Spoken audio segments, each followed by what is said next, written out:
Hello guys, তোমরা সব কেমন আছো? আশা করি ভালো আছো, আর আমিও খুব ভালো আছি। তো তোমাদের কাছে জলদি নিয়ে চলে এসেছি বিলাতি আমড়া মাখা। তো চলো শুরু করা যাক। প্রথমে আমরা আমড়াটাকে ভালো করে ছাড়িয়ে নিয়েছি, তারপর আমরা কেটেও নিয়েছি।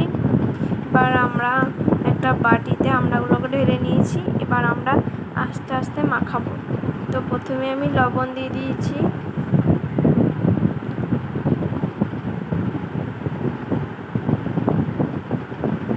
তারপর দিয়ে দেবো লঙ্কা কুচি, তার উপরে দেব ভাজা মশলা, তোমরা চাইলে দিতেও পারো। এবার দিয়ে দেবো গোলমরিচ,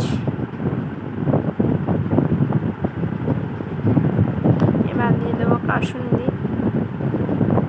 আমরা এখানে সসও ব্যবহার করতে পারি, কিন্তু সসটা এতে ভালো লাগবে না, তাই দিইনি।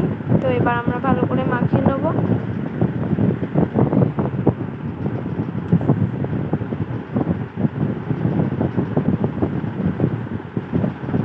তো মাখা হয়ে গেছে, এবার মা টেস্ট করে দেখবে।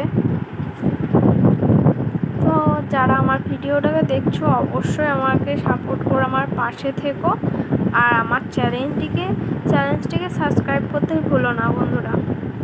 তো এবার মা বলবে কেমন হয়েছে।